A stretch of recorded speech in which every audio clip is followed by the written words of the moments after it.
Lord, we are the ones called by your name. We humble ourselves now as we pray.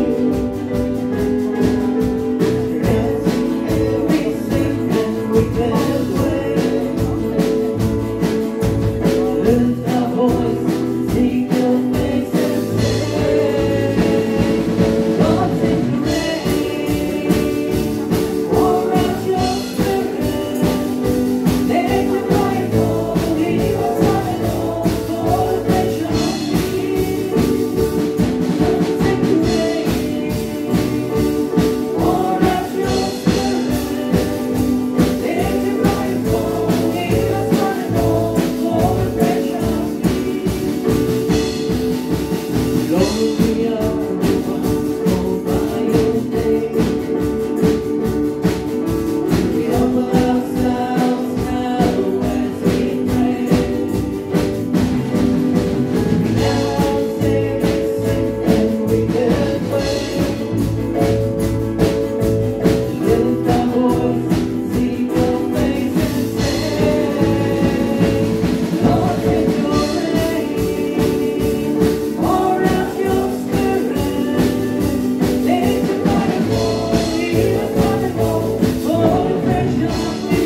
vingerklap. So gaan dit wees. Die mens gaan net besef iets het gebeur. Elke tong en elke mond sal bely. Elke oog sal dit sien, maar as dit so vinnig gebeur, ons nie eens weet wat het nou net gebeur. Maar die woord sê soos oor die weerlig slaan van die ooste na die van die suide na die van die weste na die ooste. In 'n oogwink, in 'n blink of 'n eye, gaan Jesus sy bruid kom haal. Amen. So ons hierdie liedjie sing, as hy kom om ons te kroon, ek weet mense kom weer, dit gaan so gebeur, skielik. Is jy gereed? Is jy werklik gereed? Ek weet my Jesus kom weer.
To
Omdat hy leef.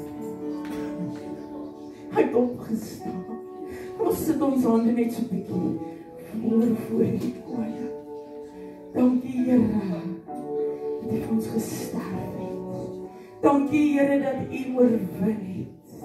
Dankie dat U opgestaan het, Here.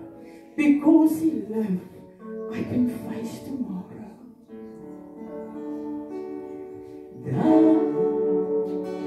Daar is niemand soos Jesus.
Christ.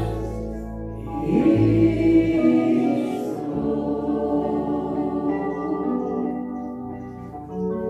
is Lord. He is Lord. Hallelujah. Every knee shall bow, and every tongue shall confess that He is the Lord. Kibaroshavati. Kirabashavati.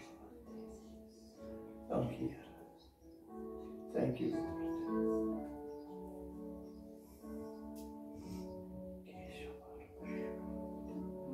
Thank you, Lord. Kom ons bly net so naby hom. Kirabashavati. Peace. Peace, Lord.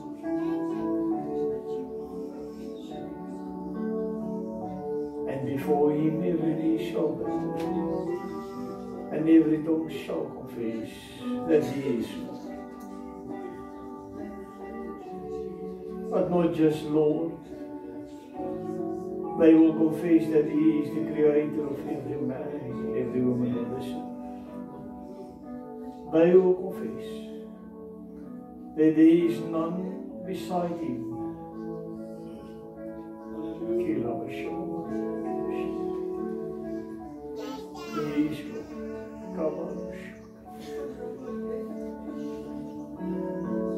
And He is the Lord this morning that delivers.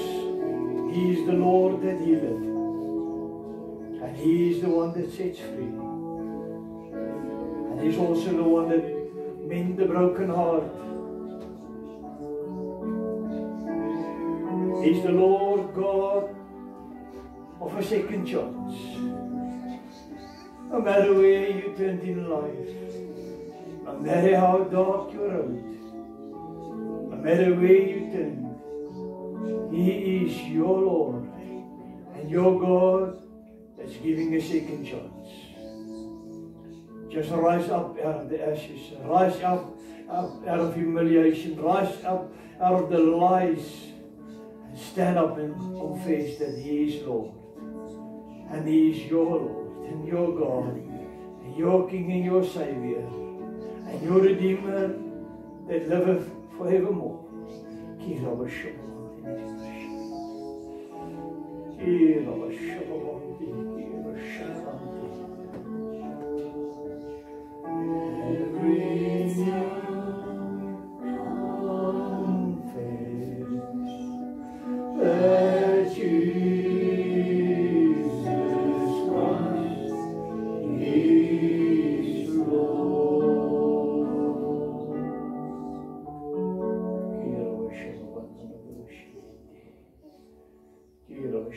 Kom ons gaan in hierdie atmosfeer oor by die woorde. Every knee shall bow and every tongue shall confess that He is Lord.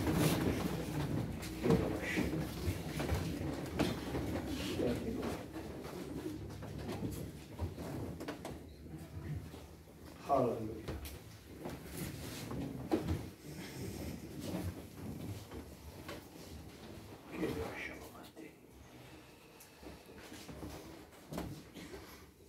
Goeiemôre almal wat ek nog nie gegroet het nie. Welkom in die huis van die Here. Amen. Terwyl ek stil word rondom vanoggend se boodskap, kom ons doen eers gou weer 'n leidende gedeelte.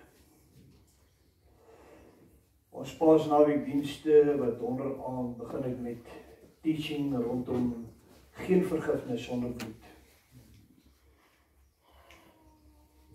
En hoe die profeties woord vir woord in Christus vervulling gekom het.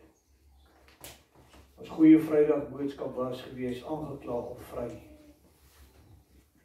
En dan vandag die graf is leeg. Kom ons bid saam. Vader, dankie vir die woord. Want sonder die woord sou ons nie geweet het wat is verkeerd en wat is reg nie. Sonder die wet sou ons nie geweet het wat is wetteloosheid. En u woord is vanmôre 'n wet geskryf op ons hartstafels, of dis geskryf op klip. Op die hart van hulle wat vrygekoop is deur Jesus bloed, maar nog steeds 'n wet van aanklag op klip vir die wat Jesus verwerp.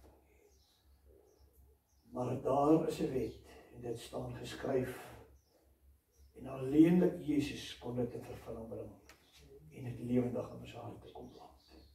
Ons eer U daarvoor in Jesus se kosbare naam. Dankie Heilige Gees. Die graf is leeg. Matteus 28 vers 1 tot 10.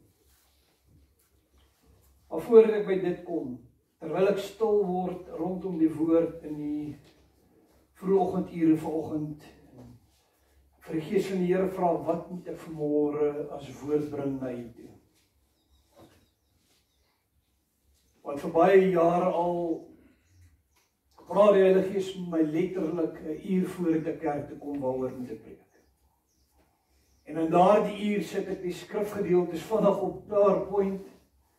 Weet ek dat die Gees van die Here sal die woorde op die lippe van klei lê wat daar gesê moet word, soos wat God beplan dit gesê moet word, en nie hoe 'n mens in jou binnekamer gaan uitredeneer wat moet God vir die gemeente sê nie. Maar God praat profeties, God praat waarheid en waarheid maak ons vry. Amen. Terwyl ek vanmôre so stil word, hoor ek een sin. Duidelik, soos 'n klok. Vanmôre wil ek nie hê jy moet 'n boodskap bring wat ons probeer beïndruk nie. Want reg oor die wêreld word mense stil en hulle dink, hoe moet hulle hierdie Vrydag boodskap oordra om 'n impak te maak? Hoe moet ek om hierdie keer preek, anders as laas jaar, dat hy 'n impak sal hê? Dat daar so 'n bietjie skudding in die gemeente kan wees wanneer die woord afgelewer is. En hulle gee sê vir my, ek wil nie jy moet dit doen nie. Ek wil hê jy moet net die woord gaan preek. Want daar is geen ander evangelie aan die mens gegee as die evangelie van Jesus Christus.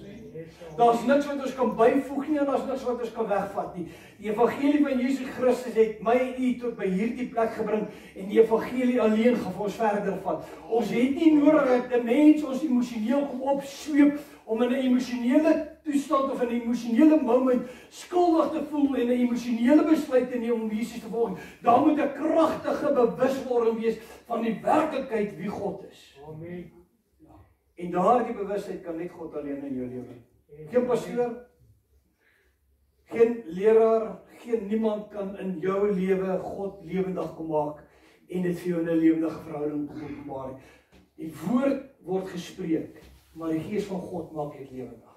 Amen. Dis wat ek vanmôre gaan doen met hierdie boodskap. Ek wil net 'n woord aflewer en ek het volle vertroue die Heilige Gees dit lewendig sal maak in jou hart. Want dis my gebed. Ek lees vir u die gebeure rondom die opstanding. En ek het besluit op Matteus, want Matteus, Markus, Lukas en Johannes kan jy die opstandingsverhaal gaan lees. Maar in my stil word het ek besluit om die gedeelte van Matteus voor te lees vanmôre, Matteus 28 vers 1 tot 10.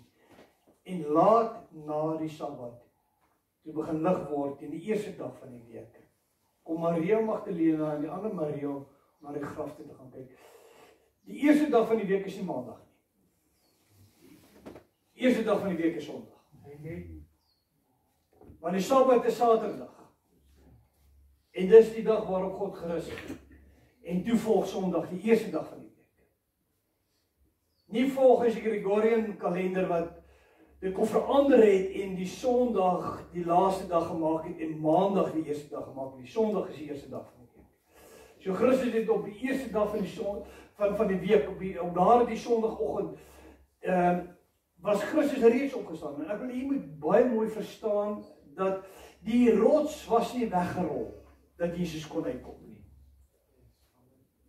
Christus het nie 'n engel nodig gehad om die rots te kom wegrol voor die graf sodat hy die vermoë kon gehad het om uit te gaan nie. Christus was reeds in die graf. Christus het reeds opgestaan. Die rede hoekom die rots voor die graf weggerol was is sodat die mens kon sien dat hy opgestaan het. Amen. Want as die graf tot vandag toe verseël was, hoe sou ek en jy weet dat Jesus opgestaan het? Ek en jy sou vandag na Jerusalem toe gegaan het, net soos al die ander gelowe in hierdie wêreld, om aan 'n graf te gaan hulde bly bring. Maar vandag kan ek en jy opgaan as kinders van God na Jerusalem toe en ons stap in daardie graf waarvan die ketting afgebreek was. Jy sien vandag nog in die rots waar die pen ingeslaan was. Dit is vandag, ek weet nie wie al gesien het as roes baie jare, dan lyk dit soos 'n ei, se laagies, hy roes skilfer af, dit maak sulke laagies op. Jy kan die penne sien waar dit in die rots ingeslaan was, jy kan die rots wat voor die graf weggerol is, kan jy sien waar dit eenkant lê. Daardie rots reken hulle het tussen 1.5 en 3 ton geweg. So dit het 'n paar manne gevat om daardie, en dan voor die graf was daar, lyk soos 'n trog, lyk soos 'n kanaaltjie, waarin daardie rots gerol het, sodat hy nie van spoor af gaan nie, maar voor die graf, en dan was hy met 'n ketting opgevat, en binne die rots ingeslaan en verseël gewees, sodat niemand sy liggaam kon steel nie. So daardie Sondagoggend, soos ek nou vir julle gaan lees, sal u leer hoe het daai graf oopgegaan. Sodat dit Maria en Petrus en die disippels kon sien, die graf is leeg tot vandag toe. En ek lees dit vir julle. En laat daar die Sabbat toe dit begin lig word. Die eerste dag van die week kom Maria Magdalena en die ander Maria om na die graf te gaan kyk. En daar kom 'n groot aardbewing, want die engel van die Here het uit die hemel neergedaal en gekom en die steen van die opening weggerol en daarop gaan sit. Wanneer die aardbewing plaasvind? Voor Maria aankom? Nee, toe hulle aankom. Toe vind 'n aardbewing plaas en voor hulle oë breek hierdie engel hierdie siel wat hierdie graf verseël het, en hy rol die steen weg. En hy daarop gaan sit. En sy gedaante was soos weerlig en sy kleding was soos sneeu. Hy het vreesvol met die wagte gebewe en soos dooies geword. Maar die engel antwoord en sê vir die vroue, so dit moet op daardie oomblik wees toe die rots wegrol. Amen. Want hoe kon hy met die vroue praat as hy die rots voor die tyd weggerol het? Op daardie oomblik toe Maria aankom, toe weet die engel, nou is die oomblik, dis die teken, nou moet ek hierdie rots wegrol, sodat nie eers die wagte wat daar is kan interfereer met die getuienis nie, want hier is die vrouens wat kom om by die graf te kom en te kom kyk na die graf, en ek wil amper sê 'n laaste rou beklaag te kom doen daar by die graf, soos wat ons baie keer doen, wanneer ons na die begrafplaas toe gaan, jy gaan toon jou, wat se eer, jy gaan doen 'n roubeklaag by daardie geliefde wat afgesterf het, en ek dink Maria Magdalena en die ander Maria het juis opgegaan na die graf toe. Daar was geen verwagting in hulle dat hy opgestaan het nie. En wil jy moet duidelik verstaan vanmôre, dat hulle het hoop verloor. En elkeen het, die woord sê, elkeen het gegaan in sy eie gang gegaan, en teruggekeer na hulle eie gewoontes toe, want daardie dag was hulle hoop vir 'n koning wat Dawid se troon sou kom herstel het, was gebreek gewees. Hulle het verwag dat Jesus letterlik in sy tyd as Messias 2000 jaar terug, die Dawid troon sou kom herstel. En as koning, daardie 1000 jaar wat al so lank geprofeteer is, het hulle gedink gaan 2000 jaar terug gebeur toe Jesus aarde gekom, sy heerskappy gaan nou begin. En terwyl so kyk na alles wat hier voor hulle gebeur, ek wil jy met vir jouself die prentjie dink hoe moes die vrouens voel? Hier kom hulle om roubeklaag te doen en hier begin die aarde te bewe. En hier soos wit weerligstraal, hier sit hierdie engel en hy rol hierdie rots weg en hy gesit op die rots en hy praat kalm met hulle. Rustig. Sy gedaante was soos weerlig en sy kleding wit soos sneeu en hy het vrees om met die wagte gebewe en soos dooies geword, maar die engel antwoord en sê vir die vrou, moenie vrees nie. Want ek weet julle soek Jesus wat gekruisig is. Hy is nie hier nie, want hy het opgestaan. Soos hy gesê, kom kyk na die plek waar die Here gelê het. Die engel sit daar, hier rol hy die rots weg. Nie vir Jesus om uit te kom nie. Dat Maria Magdalena, die ander Maria, kan kom sien dat Jesus nie meer in die graf nie. Hy het opgestaan. En sy gedaante was soos weerlig en klering, wit soos sneeu en uitvries hom. En gaan haastig en sê vir sy disippels, hy het opgestaan uit die dode en gaan voor julle uit na Galilea. Daar sê julle hom sien, kyk ek het julle dit gesê. Hy het haastig weggegaan van die graf met die vrees en groot blydskap en gehardloop om dit aan sy disippels te vertel. En ek lees skielik iets raak in vers 7. Ek gaan haastig en sê vir sy disippels, hy het opgestaan uit die dode en gaan voor julle uit na Galilea. Wat is die eerste ding wat Jesus doen nadat hy opstaan? Hy gaan soek vir Petrus. Want op daardie stadium teruggegaan het na die see van Galilea om te gaan visvang.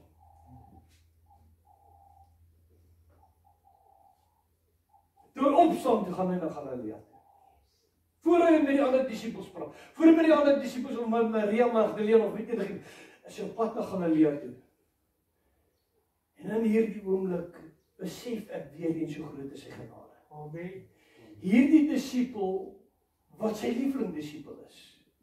Johannes, Jakobus en Petrus, wat Simon Petrus was, sy 3 lieveling disipels, soos met hulle wat hy alles gedoen. Hulle het hy saam met hom gevat na die berg van verheerliking doen. Saam met hulle het hy gegaan in Getsemane en gesê, kom saam met my siel is bedroef tot die dood toe, en bid saam met my. Nadat hy vir 1 uur gebid het, toe hy terugkom, toe vind hulle aan die slaap. Hy sê, kon julle nie net vir 1 uur saam met my waak? En weer sê die woord, ek gaan in 'n tweede maal gaan bid. En toe hy weer terugkom, en hy vind hulle weer in slaap, het hy gesê, slaap, rustig, en hy het hulle weer wakker gemaak nie, want my uur het gekom. En daarna kom Judas Iskariot en hy kom sien hom. Ek lees in hierdie week wat verby is, lees ek, een van hierdie WhatsApp prentjies wat so omgestuur word, wat my nog 'n bietjie getref het. Jesus Christus, in 1 week, was hy Judas Iskariot se voete. Kus hy Judas Iskariot in die tuin van Getsemane en verraai. Alles in 1 week. Die een wie se voete hy was, wat hy met 'n soen kus, omdat hy nie kwaad in sy hart dra nie, is die een wat hom gaan verkoop vir 30 sulke silwers. Die Here het nog nooit een van ons teleurgestel nie. Maar ons eie gedagtes maak ons so dikwels dit wys dat Jesus het ons verlaat en van ons vergeet. Ons moet net terughardloop na sy voete toe, want hy's reg om soos altyd ons voete te was. Amen. En vir ons het sê, kom welkom terug by hy, is vir jou ring, is vir jou kleed. En terwyl hom weg was om dit aan sy disippels te vertel, kom Jesus hulle meteen steen sê, wees gegroet. Toe kom hulle na en gryp sy voete en dan bid hom, Jesus sê, moenie vrees nie, ek gaan heen en vertel my broers dat hulle na Galilea toe moet gaan, en daar sal hulle my sien. Vir die tweede keer sê Jesus, gaan Galilea toe, jy gaan my daar sien. Dit is my uniek, dat die evangelie nie nodig het om deur 'n mens krag te gee in 'n preek, om te gaan in 'n boodskap uit te werk en nou wil jy hê met die power hê nie. Lees dit nie. As die woord nie meer vir jou 'n krag is van redding nie meer vir die woord is wat jou vandag tot die punt dryf dat ek sê ek wil nie meer sonder Jesus wees, dan sê ek vanmôre vir jou, sal geen emosionele boodskap jou draag toe bring nie. Ek het baie in my bediening gesien, dat mense gaan jaar in jaar uit, probeer hulle iemand oortuig om terug te kom by die Here. Maar dan vat dit God 1 oomblik, 1 dag, 1 minuut, 1 sekonde, en dan stap hy self in die vertrek in.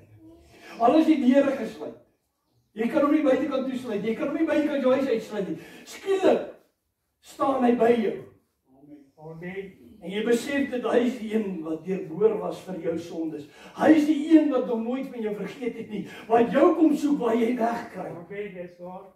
Wat jou aan die hand kom vat en jou oplig en sê, dis tyd om terug te kom huis toe. Dis tyd om weer jou bediening op te neem, dis tyd om jou roeping op te neem. Dis tyd om met vuur en krag, soos nog nooit van tevore, vorentoe te gaan en jou heil uit te koop met vrees en bewe. Want die Gees van die Here wil ek vanmôre vir jou sê, as jy terugkom na hom toe, het jy nie nodig om vir 'n week, 'n maand, 'n jaar eers deur die pad te stap voordat dit kragtig in jou lewe gaan wees en gewerk nie. Die oomblik wanneer jou hart met hom ontmoet het. Dat is het omdat God die tyd met jou uitgekies het. Hy het jou kom besoek. Amen. Hy het jou kom soek, hy het jou kom vind. Waar jy weggehard het. Waar jy weggekry het. Weet jy omdat ek vanmôre op hierdie gedeelte, ek voel net, dit is 'n woord vir iemand wat hier sit. Ek voel dit. Markus 10 vers 33 en 34. Kyk, sê hy, ons gaan op na Jerusalem en die 7 mense oorgelewer word aan die owerpriesters en skrifgeleerdes, en hulle sal hom tot die dood veroordeel, hom oorlewer aan die heidene. En hulle sal hom bespot en hom geesel op hom spoeg en hom doodmaak, en op die 3de dag sal hy opstaan. Weet jy wanneer was hierdie woorde gesê? Voor die kruisiging. Voor Getsemane. Voor die avondmaal. Omdat Jesus Christus God is, weet hy wat wag in die dag van môre. Selfs toe dit sy eie dood inhou die dag van môre. Toe sê ons moet haastig opgaan na Jerusalem toe. Dis nou die tyd, ons moet Jerusalem toe gaan. Jesus het geweet hulle gaan hom arresteer, hy het geweet hulle gaan hom geesel, hy het geweet hulle gaan hom kruisig.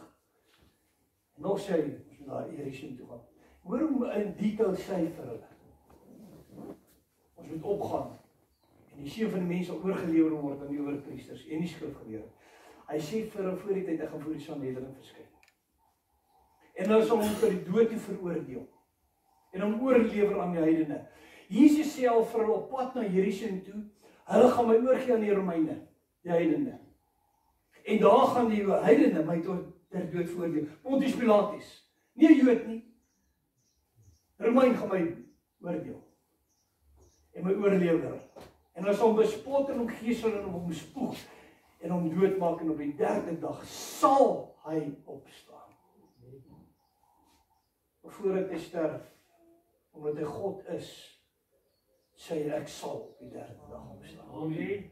Ek sal. En ek wil vir jy vanmôre sê, as jy in jou hart twyfel of hy werklik waar God is, of hy werklik waar opgestaan het, behalwe vir die graf wat getuig in Jerusalem, waar ek die voorreg gehad het om binne daardie graf te staan. En bo kan die graf staan die woorde, he's not here, he's risen. Staan bo kan die graf in Jerusalem geskryf. He's not here, he's risen. Amen. En dan stap jy binne daai leë graf in.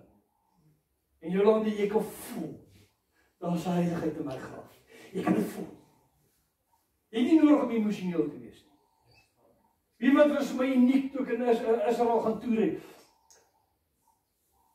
Het ek 'n belewenis gehad toe ons met die skei uitgaan op die see van Galilea. En skielik sonder dat ek enige emosie beleef. Sonder dat ek enigsins aan die oomblik dink en hartseer word om te weet op hierdie water het Jesus glo. Sonder dat ek enige emosie het. Voel ek skielik 'n loopie trane oor my wange. Sonder dat ek die Here het oor my trane. Ek het nie emosioneel gewees en toe begin ek huil nie. Ek voel net die loopie trane. En ek dink so met myself, joh.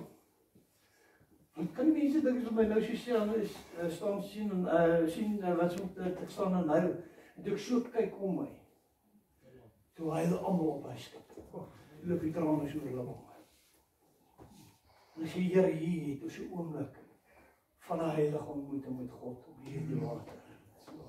Jesus leef. Hoor wat ek vanmôre vir jou sê. Nie omdat ek dit vanmôre vir jou sê nie. Nie omdat Simon, toe hy dood verongeluk het, lewendig gemaak is en weer 'n kans gekry het en dit gegeen is om in die bediening in te kom nie. Nee. Al was daar 'n graf wat gesê het 15 Februarie 1996, hier lê ons geliefde seun. Dit het nie sy vrou gehad nie, sy kinders, daar sou nie staan eggenoot en kinders nie. As hy sal nie, lê ons geliefde seun en broer.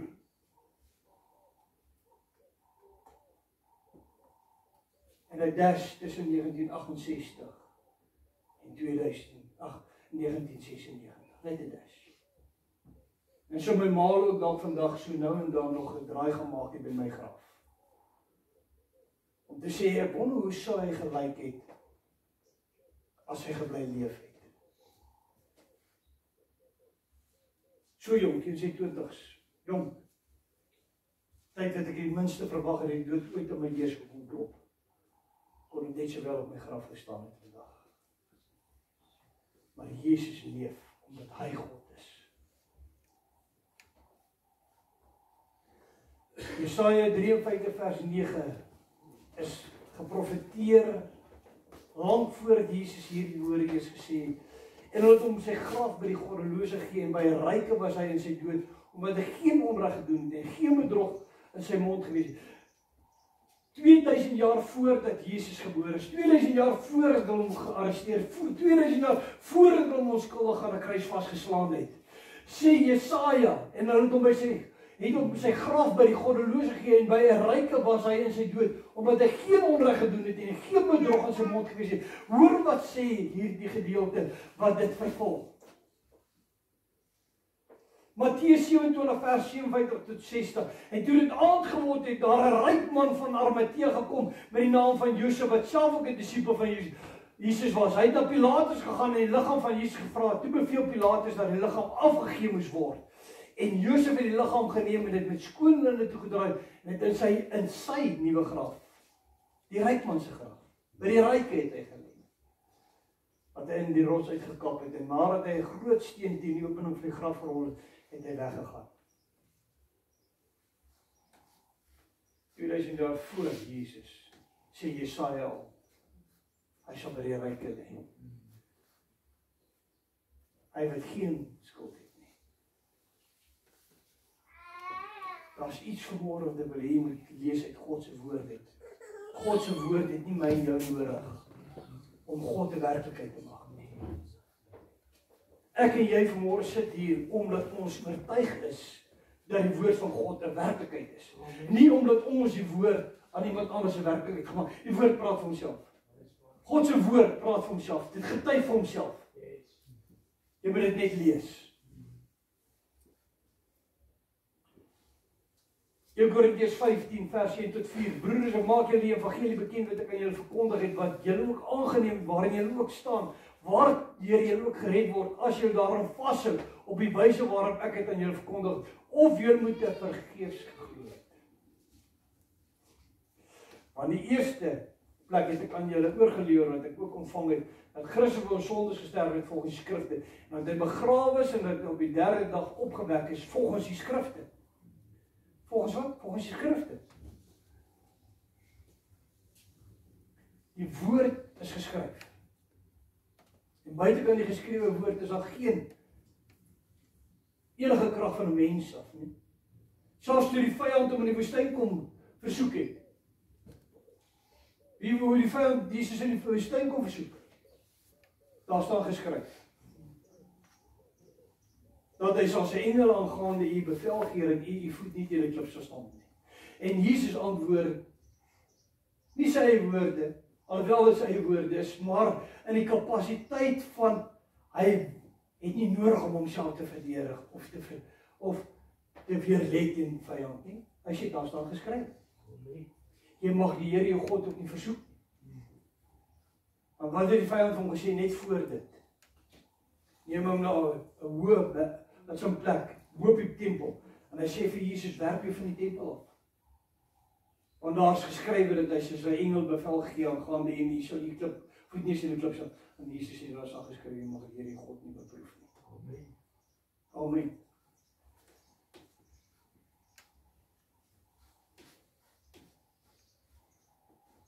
Romeine 6 vers 4 tot 10. Ons is dus saam met hom begrawe deur die dood. Die doop is niks anders te. Dit kan nie aan 'n klein babatjie gedoen word nie. Want 'n klein babatjie het geen sonde nie. Die doop is letterlike verklaring, ek is saam met Christus in die graf, die ou mens gesterf. En in hom staan ek 'n nuwe mens op. Net so het Christus uit die graf uitgekom het en nie in die graf gebly het nie, net so kan ek nadat ek hierdie wêreld gesterf het, nie stil bly oor dit wat in my lewe gebeur. Daar's 'n nuwe mens met 'n nuwe getuienis, met 'n nuwe krag, met 'n nuwe lewe wat na die wêreld toe gaan en gaan vertel wie Jesus is. Ons is dus saam met hom begrawe deur die doop in die dood, so net soos Christus uit die dode opgewek is deur die heerlikheid van die Vader, ons ook so in 'n nuwe lewe kan wandel. Want as ons met hom saamgegroei het en deur die gelykvormigheid aan sy dood, sal ons dit tog ook wees deur die aan sy opstanding. Aangesien ons dit weet dat ons ouer mens saamgekruisig is, sodat die liggaam van die sonde tot niet gemaak sal word en ons nie meer die sonde sal doen nie. Want hy wat gesterf het, is geregverdig deur die sonde. As ons dan saam met Christus gesterf het, glo ons dat ons ook saam met hom sal lewe. Omdat ons weet dat Christus, nadat hy opgewek is uit die dode, nie meer sterf nie. Die dood heers oor hom nie meer nie. Maar die dood wat hy gesterf het, het vir die sonde eens en vir altyd gesterf. Maar die lewe wat hy leef hy vir God.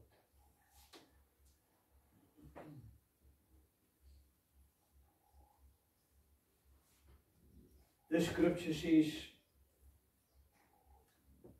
that the death that Christ died on the cross of Calvary, if I do not die in myself, if I don't die the old wicked ways, the sinful nature of carnal man that has fallen from the glory of having a relationship with God.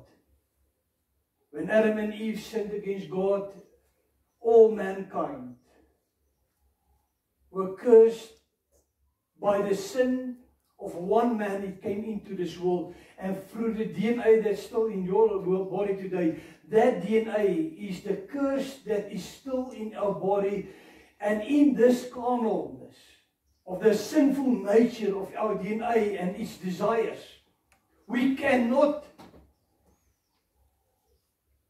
please God in any way. Because our best efforts is but feeble efforts of trying to impress a holy and a living God.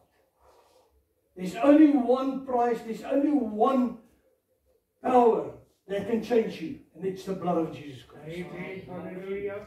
And because He's the only one that can save us, we cannot serve Him in our emotional world. We cannot serve Him by getting up in the morning and saying, I'm going to try my best today not to sin. We cannot serve God by our own efforts.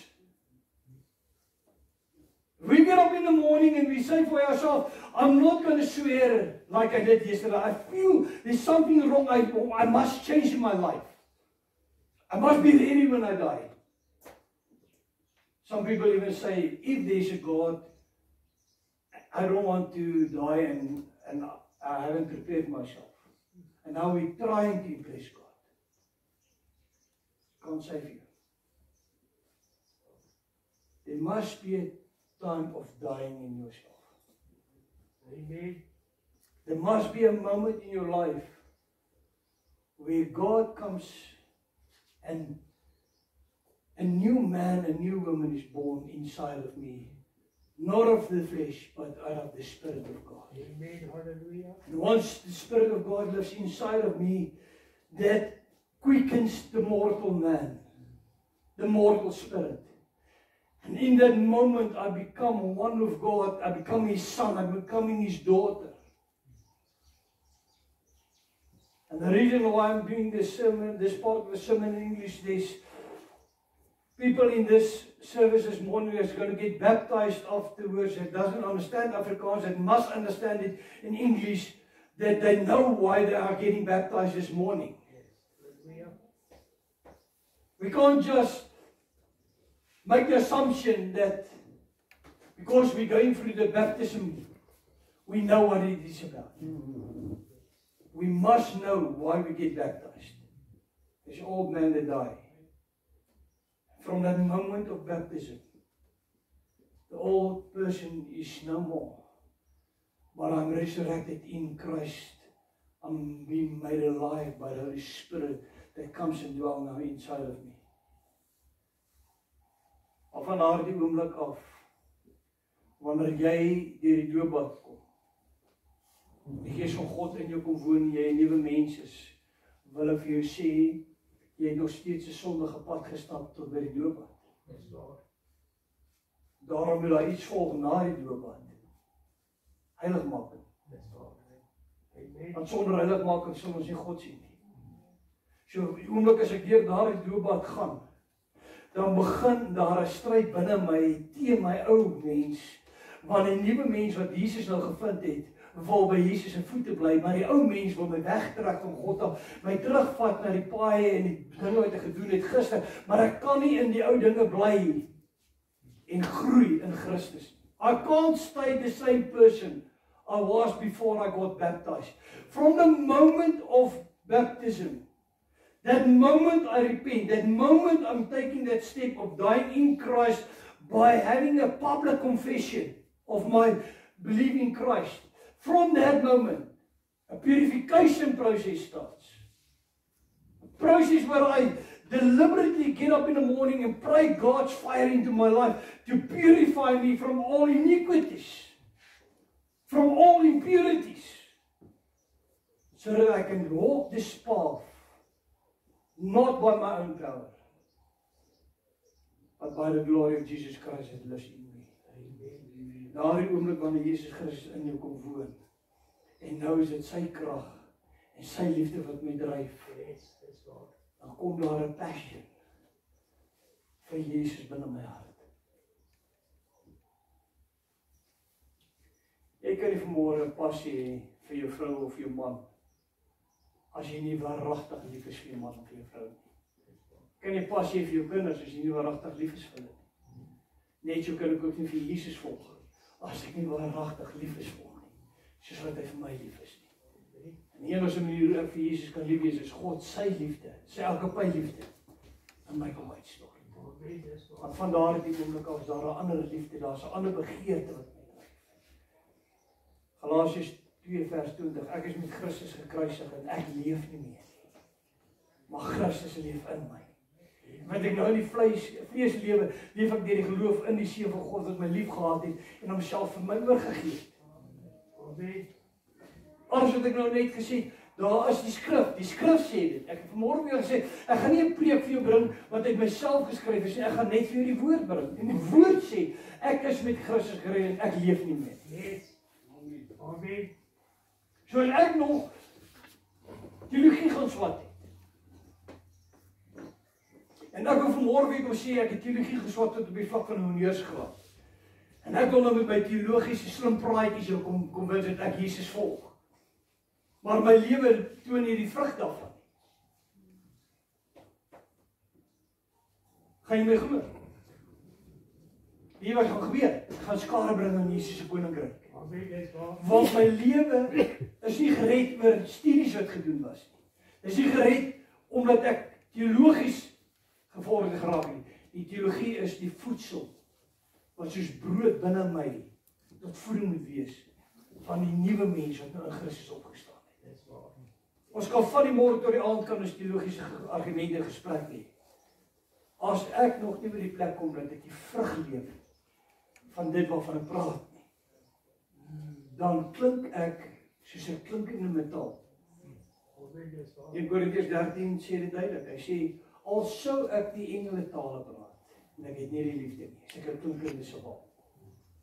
Al het ek die vermoë om al die profeseë van hierdie wêreld uit te lê en te kan spreek, maar ek het nie die liefde nie, is ek 'n blik wat 'n geraas mag. Ja, dis waar. Want sonder die liefde vir Jesus is die kerk vandag in die toestand waarin hy is. Ons jaag programme, ons jaag moments, maar jaag ons nog vir Christus. Is ons regtig nog uitverkoop dat ons Jesus met alles wil hê? Dat hierdie offer wat aan die kruis gedoen was, hierdie opstanding uit die doodheid, wat geen ander geloof vir ons kan gee nie. Want alle ander gelowe eindig by die graf. Al die ander filosofe, Boeddha is in sy graf. Ek kan sy graf gaan besoek by sy. Mohammed is in sy graf in Mekka. Jy kan hom gaan besoek. As een geloof. Wanneer jy by Jesus uitkom, gaan besoek jy 'n leë graf. Amen. Halleluja. Gaan besoek jy 'n leë graf. omdat daai graf leeg is, sê hy vir jou en my, al het jy die natuurlike dood gesterf, sal jy weer opstaan. Want net soos ek 'n natuurlike dood gesterf het en die graf oorwin het en opgestaan het, so sal elke wat in my sterf weer opstaan en sal vir ewig lewe. Amen. Halleluja. Ek sluit af met hierdie getuienis. En dan se klaar. Iemand het gehoor het vir die doel van hierdie boodskap. 'n Hele paar jaar terug, seker so 15 jaar terug. Is ek 'n evangelis wat by 'n uitreiking betrokke is by uitreiking. En een van die persone wat daar is, 'n seun, werk op 'n passasiersskip en hy het 'n meisietjie in Engeland ontmoet. Rou pommie. Verstaan ook nie woord Afrikaans nie. En sy sê die aand in die gehoor. En hy bring die boodskap en die Heilige Gees lei my daar aan om dit in Engels te doen. En die Heilige Gees lei my verder om uitnodiging te doen na die tyd. Die wil haar harte verheerlik gee. En hier stap hierdie meisietjie uit, sy kom staan voor my. En toe vra haar, "What can I pray for?" She said, "I want to accept Jesus Christ as my Savior. Because the message tonight touched me." En hy gebruik goddelike wysheid, soos die Gees van die Here in my lei. Ek sê vir haar, "Is this an emotional move or is this a move in faith?" She said, I don't know what is faith and what is emotion. Ek sê, "Let me explain it to you." En ek gaan sê vir haar, ek wil met haar na die diens praat. En ek gaan verder aan met bedien. En na die diens gaan sit ek en ons drink koffie. En ek sê vir haar hierdie woorde, ek sê vir as ek vandag 'n boeddhis was, en ek het 'n powerful boodskap oor boeddhisme gebring, en ek het jou gevra vanaand of jy Boeddha wil aanneem, sou jy uitgestap en jy gesê ek wil Boeddha aanneem. Onthou sy ken niks. Sy kom uit 'n ateïstiese agtergrond uit. Sy kyk my soos hy is, I would have accepted Buddha. She was one of the Muslim priests. And I brought them a powerful emotional message about Allah. You have stepped out tonight to become a Muslim. And sy kyk my soos my yes, that is also. So what gives me the audacity to say that Jesus Christ is the only way? Because the next one will tell you his belief and his religion is the only way. And she said, "You got me." So I want you to take a step in faith. I want you to understand what it is to accept Jesus Christ, and it's not emotional. So can I tell you why I serve Jesus Christ? Because the way of the Buddhism ends at the grave. Buddha is still in his grave. The way of the Muslim ends at the grave. Mohammed is still in his grave. Weet jy dat daar 'n verhaal is, wat ek nooit geweet nie, wat ek toe in Israel hoor? Nou staan ons op die Olijfberg. Nou kyk ons terug na die ou Jerusalem stad, en hier is die, wat so'n mosk, die goue dom, soos jy al baie op die TV gesien, maar die goue, daar is die goue, maar net so bietjie links van hom, is daar 'n kleintjie met 'n grys dak. En ons toerleier vra vir ons, Arabier wat 'n Christen is, vra vir ons, "You've all heard about this Golden Dome Mosque, but how many have heard about the Grey Dome Mosque?" En nou sien ons vir eers keer die Grey Dome. As jy mos een keer gesien, kan jy nooit die miskyk nie. So as ek nou ooit na foto's kyk, wat hy het van die ou Jerusalem, dan sien ek dadelik ook die grys dome. En dan dadelik sien ek, staan ek in Jerusalem, en hoe vertel hierdie klok. I say, "Why do you know one these two domes?" En is julle reg hierheen? Mohammed rose into heaven, he ascended into heaven, where the Grey Dome is. And then after many days, he descended where the Golden Dome is. And then he lived and died.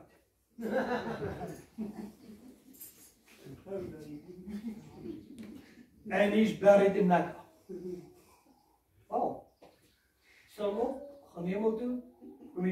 aarde toe om hier te loop om dood te gaan en in 'n graf te gaan. Doesn't make sense. Amen. So, but you know what happened? And it's historically proven. Archaeologically, it's proven. Jesus walked out that day to all of them.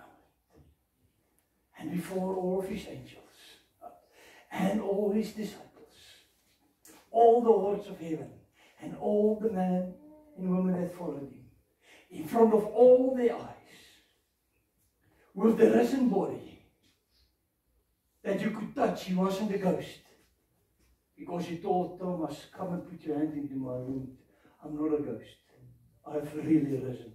My body is not in the grave anymore. He descended into heaven right in front of their eyes.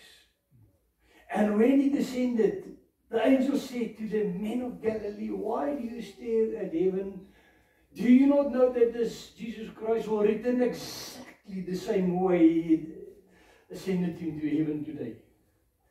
He did not ascend and then he went to a grave. And today we visit the grave. This was Jesus, he rose from the dead 2,000 years ago. He ascended into heaven.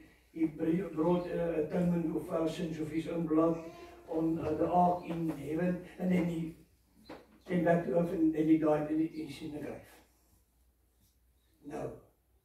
He said 2,000 years ago, I'm going to prepare a way for you. And when I'm finished, I'm coming to get you. I'm coming to fetch you so that you can be with me where I am. And you will never be again without me. And I will give you even a gift of a glorified body that will never ever die again. You will never ever get sick again. You will never ever mourn again. Jesus doesn't just tell us that we will go with him and we will have to serve him in his risen body. He said, I'm going to give you. Because Paul said, we do not know what we're going to be. But this we know, that when Jesus appeared, we will be like him. Amen. Hallelujah. But I want to make something clear. We're not going to become God. What Paul meant by those words, we will be like him. We will never die again. Yes. Hallelujah. We will never have sickness again. We will be with God forever and ever and ever and ever and ever and ever. Wie wat beteken die woordjie forever and ever? Soos iemand vir Kevin Howard gevra het, wanneer het God begin? Jy sê God is van ewigheid tot ewigheid. Wanneer het hy begin? En Kevin Howard sê vir hom, jy vra my 'n stupid question omdat jy nie verstaan hoe groot God is nie. Jy moet mooi verstaan. God beweeg in die tydlose. Voordat tyd geskaap was God. En toe word Genesis 1 geskryf in die begin. En toe skep God die hemel en die aarde en die son met die tyd en die sonsondergang en die sonsopkoms. En toe word die son geskaap en die sterre word geskaap en die maan word geskaap en al hierdie goed word geskaap en toe word daar geskryf in die begin. Toe begin tyd. Maar voor God die aarde geskaap het, was daar geen tyd nie. En omdat hy die God is wat in die tydlose beweeg, kan hy op pad na Jerusalem sê, ons is op pad na Jerusalem toe wat hy gaan gekruisig word, want hy is reeds daar, hy sien reeds, dit gaan gebeur. Dis hoekom dit die enigste religion, die enigste geloof in die wêreld is wat profeties die toekoms kan vertel. Geen ander, en jy leer dit nêrens in die Torah. Ag in die Koran, gaan jy enige profesie oor die toekoms lees nie. Nêrens in Boeddha as dit geskrewe, lees iets oor die toekoms, want net God alleen kan die toekoms bepaal. Want hy beweeg buite tyd. En hier was hy mooi. Hy sê, die Satan wat die mens nou verlei, gaan saam met die valse profeet en die antichris in die poel van vuur gewerp word, waar hulle vir ewig gepynig gaan. Die hartseer wat nou oor hierdie aarde kom as gevolg van die vyand se inspraak, gaan stop. En dan gaan hy wat vandag pyn veroorsaak, hy wat haat opdryf die mense, hy wat maak dat mense op die gruwelikste maniere doodgemaak, vermoor word, onskuldige mense, daai gaan in die poel van vuur brand, vir ewig, vir sy sonde. Vir ewig. Ja, as Here, is ek nie hier die deur wat deur die kruis ook gemaak is en die opstanding van Jesus deur die dood. As ek daai deur mis, there's no other way. As geen ander pad hemel toe, behalwe deur Jesus Christus nie. Weet jy hoekom? No other God ever dies on the cross in your place, for your sin. Mohammed het vir geen mense sonde gaan sterf aan die kruis nie. Boeddha het vir geen mense sonde gesê.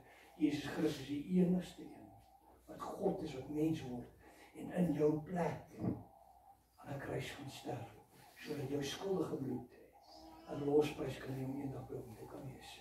Kom ons sê dis Papa Vader, baie dankie vir hierdie dag. Dankie vir hierdie oggend. Dankie vir alles wat mooi is. Dankie vir die wete dat U wat God is, het ons nie vergeet en ons nog nooit begeer en ons nog nooit verlaat. Die vyand se leuns, Vader, kom en dit maak ons blind by tye dat ons dink U het ons vergeet. U maak ons seer. U is die een wat al hierdie pyn veroorsaak. Vader, daar was 6000 jaar terug 'n vyand wat teen U gerebelleer het in die hemel, wat op die aarde die mens tot 'n val gebring het. En van daardie oomblik af is die toestand van hierdie wêreld so wat is, nie deur God nie. Want U het nooit dood vir ons bereken nie. U het nooit bereken dat ons moet sterf nie. Maar die ware vyand wat die mens vandag eerder volg, is die rede vir al die siekte, vir al die dood. Maar U het aan 'n kruis gaan sterf en opgestaan, sodat ons lewe kan hê in 'n wêreld wat net dood het. Ons eer U daarvoor. Ons eer U daarvoor. Dankie.